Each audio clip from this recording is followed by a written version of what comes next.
Hi, this is Rajesh Sharma. ఉత్తర హైదరాబాద్కు సంబంధించి నాకు చాలా కన్సర్న్స్ ఉన్నాయి. Because I came that route. So ఇంతకుముందు కూడా వీడియో కూడా చెప్పాను. మా ఊర్లో మేడ్చల్ బస్ ఎక్కి పొద్దున 5:30కు బస్ ఎక్కి 10:30 దాకా ఆ ఆర్డినరీ బస్సులో వచ్చి హైదరాబాద్ చేరిన మనిషిని. ద్రాక్ష తోటలు కనపడంగానే అబ్బా హైదరాబాద్ వచ్చేసింది అని ఫీల్ అయిన, హ్యాపీ అయిన రోజులు అవి ఆ రోజుల్లో. బట్ ఇప్పుడు పరిస్థితి వేర్లే. ద్రాక్ష తోటలు మా రూట్లో ఎక్కడ కనిపించట్లేదు, ఎందుకంటే హైదరాబాద్ అక్కడ దాకా వెళ్ళిపోయింది. బట్ అయినా కూడా ఉత్తర హైదరాబాద్కి సంబంధించి, నార్త్ హైదరాబాద్కి సంబంధించి ఒకవైపు మేడ్చల్ రూటు, ఇంకొక వైపు షామీర్పేట రూటు. అంటే షామీర్పేట రూట్ అంటే కరీంనగర్ హైవే, రాజీవ్ రహదారి. అండ్ మేడ్చల్ అంటే నిజామాబాద్ నాగ్పూర్ హైవే. ఈ రెండు రూట్ల విషయంలో మాత్రం అసలు కనెక్టివిటీ ఎందుకు పెంచలేదు అనేది మాకు చాలా పెయిన్ఫుల్. మేము మా ఊరు దోమకొండ, కామారెడ్డి దగ్గర. అక్కడ మేము హైవే ఎక్కితే మేడ్చల్ దాకా మొన్నటి వరకు, ఇప్పుడు మేడ్చల్ దాకా కూడా కాదు, ఇప్పుడు ఎక్కడ దాకా అంటే కాళ్ళకల్ దాకా మేము 40-45 నిమిషాల్లో వస్తాం కారులో కొడితే. ఎందుకంటే థ్యాంక్స్ టు కేంద్ర ప్రభుత్వం నేషనల్ హైవే అంత సూపర్ ఉంది, అంత ఫాస్ట్ వస్తాం. బట్ కాళ్ళకల్ నుంచి హైదరాబాద్ ఎంట్రీ అవ్వడానికి సుక్కలు కనిపిస్తాయి, మాకు సుక్కలు కనిపిస్తాయి. థ్యాంక్స్ టు మెనీ రీజన్స్ ఈ మధ్య నేను మా ఊరికి వెళ్ళట్లేదు. సో అట్లా ఉంటుంది ఆ పరిస్థితి. మరి పెయిన్ ఉంటుంది కదా. మరి హైదరాబాద్కి రావాలి, మిగతా అన్ని రూట్లలో అదేం పేరు పాత ప్రభుత్వం పెట్టింది, strategical road development programme, SRDP. మరి నార్త్ హైదరాబాద్ ఎందుకు ఇగ్నోర్ చేశారు? Are we not paying taxes? Shamirpet road మీ గత పాలకులే కదా, గజ్వేలు కేసీఆర్ గారు, సిద్దిపేట హరీష్ రావు గారు, సిరిసిల్ల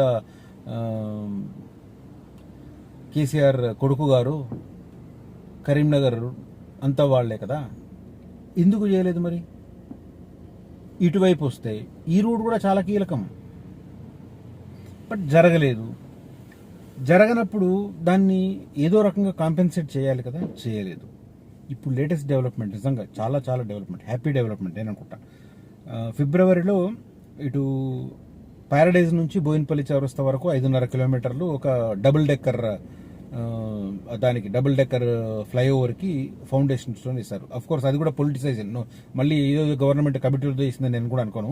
లోక్సభ ఎలక్షన్స్ వస్తున్నాయి కాబట్టి ఆ కంటోన్మెంట్ ఏరియాలో సికింద్రాబాద్ కొట్టాలనే ఉద్దేశంతో ముఖ్యమంత్రి రేవంత్ రెడ్డి గారు చాలా స్ట్రాటజికల్గా ఎలాంటి గ్రౌండ్ వర్క్ జరగకుండా టక్క ఒక నిర్ణయం తీసుకొని ప్యారడైజ్ నుంచి బోయిన్పల్లి 5.5 కిలోమీటర్స్ ఒక డబుల్ డెక్కర్ ఫ్లైఓవర్కు ఫౌండేషన్ స్టోన్ వేశారు. తర్వాత ఇటు కరీంనగర్ రూట్లో కూడా ప్యాట్నీ అంటే జూబ్లీ బస్ స్టాండ్ దగ్గర నుంచి తిరుమలగిరి, అల్వాల్ నుంచి తుమ్కుంట దగ్గర దాకా, బొల్లారం మీదుగా తుమ్కుంట దగ్గర దాకా 14.5 కిలోమీటర్లు ఒక ఎలివేటెడ్ ఫ్లైఓవర్ కోసం శంకుస్థాపన చేశారు. ఎక్కడ చేసిందంటే ఇది ఆ రోజు వెళ్ళాను నేను. అప్పుడే కొత్త గవర్నమెంట్ వచ్చింది అని చూద్దామని చెప్పి వెళ్ళాను ఆ రోజు. ఎక్కడ అంటే అల్వాల్ బ్రిడ్జ్ తర్వాత, రైల్వే బ్రిడ్జ్ తర్వాత రైట్ సైడ్ టిమ్స్ కనెక్ట్ అవుతుంది, Telangana institute of medical sciences అక్కడ కన్స్ట్రక్షన్ అవుతుంది. దాని అక్కడ ఆ ఆవరణలో ఫౌండేషన్ స్టోన్ వేశారు ఫిబ్రవరిలో. ఇప్పుడు ఫిబ్రవరి తర్వాత ఇప్పుడు ఎంత, ఇది 11 నెలలు అంటే 9 నెలలు అయిపోయింది. ఇప్పటివరకు ఏం జరుగుతుంది అంటే, మధ్యలో కూడా నేను కొంత కాంటాక్ట్ చేస్తే ఆ రోడ్ వైడనింగ్లో చాలా మంది స్థానికులు ఇవ్వట్లేదు అని. బట్ సెంట్రల్లో ఆర్క్రైవిల్ బీజేపీ ఉన్నా కూడా రాజ్నాథ్ సింగ్ గారు రక్షణ భూములు ఇచ్చేశారు. 166 ఎకరాలు ఏదో ఈజీగా ఇచ్చేశారు. లాస్ట్ గవర్నమెంట్లో సాధ్యం కాలేదు, ఈ గవర్నమెంట్లో సాధ్యమైంది. కాంగ్రెస్ వర్సెస్ బీజేపీ అయినా కూడా అయింది. బట్ గ్రౌండ్లో వర్కౌట్ జరగట్లేదు. మరి ఏం జరుగుతుంది ఇప్పుడు అంటే, ఇప్పుడు కీలకమైన అప్డేట్ వచ్చింది. ఈ రెండు హైవేలకు సంబంధించి ప్యారడైజ్ టు బోయిన్పల్లి 5.5 కిలోమీటర్లు double decker flyover, and Patny నుంచి తుమ్కుంట దాకా 14.5 కిలోమీటర్లు కారిడార్, ఎలివేటెడ్ కారిడార్. ఈ రెండింటికి కలిపి 3,820 కోట్ల రూపాయలు ఖర్చు అవుతుంది హెచ్ఎండిఏకి అని చెప్పి అంచనా వేశారు.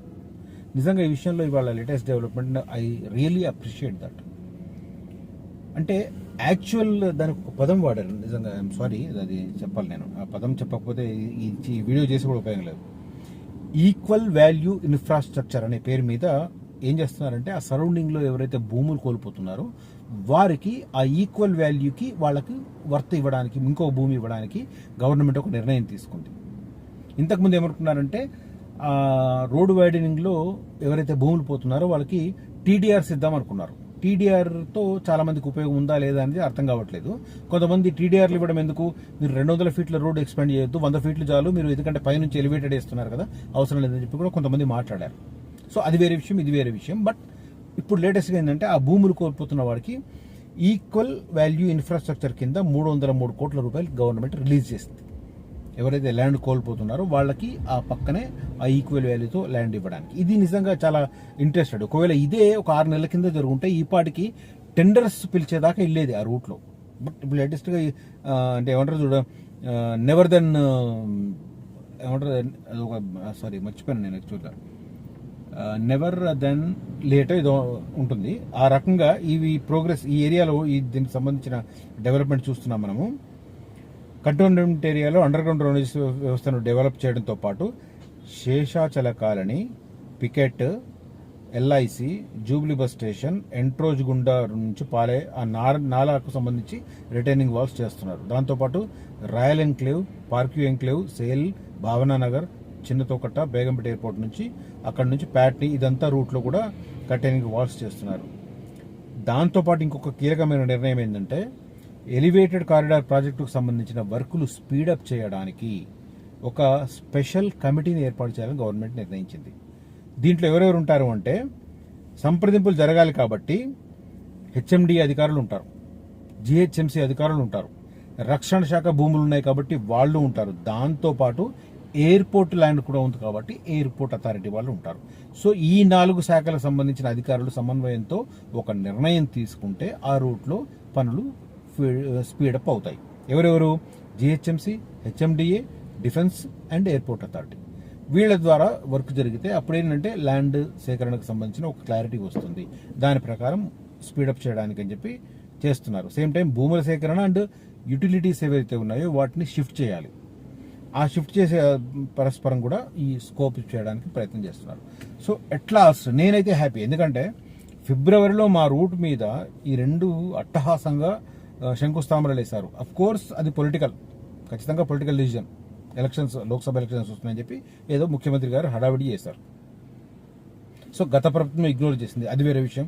ఇప్పుడు ఈ ప్రభుత్వం కూడా లోక్సభ ఎలక్షన్ దృష్టిలో హడావిడి చేసింది. కానీ కాంక్రీట్గా ఏమీ జరగట్లేదు అనేది కంటోన్మెంట్ ఏరియాలో చాలా మందికి ఒక అభిప్రాయం, ఇంక్లూడింగ్ మీ.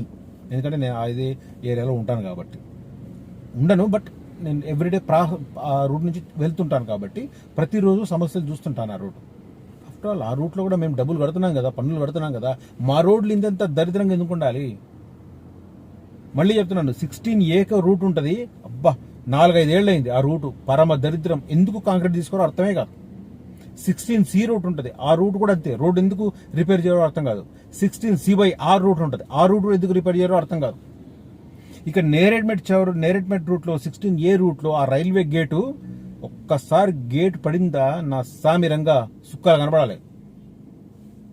పెట్రోల్ పోతుందని ఇంజన్ ఆఫ్ చేసుకున్నామో చెమటలు గారుతాయి, ఇంజన్ పెట్టుకున్నామో పెట్రోల్ దొబ్బుతుంది. ఒక ట్రైన్ వస్తుంది, 2 ట్రైన్లు వస్తాయి, ఒక్కొక్కసారి 3 ట్రైన్లు అయ్యేదాకా గేట్ తీయరు. అటు కిలోమీటర్న్నర ఇటు కిలోమీటర్న్నర ఆగిపోతాయి. మరి ఆ రూట్లో ఎందుకు ఆలోచించట్లేదు?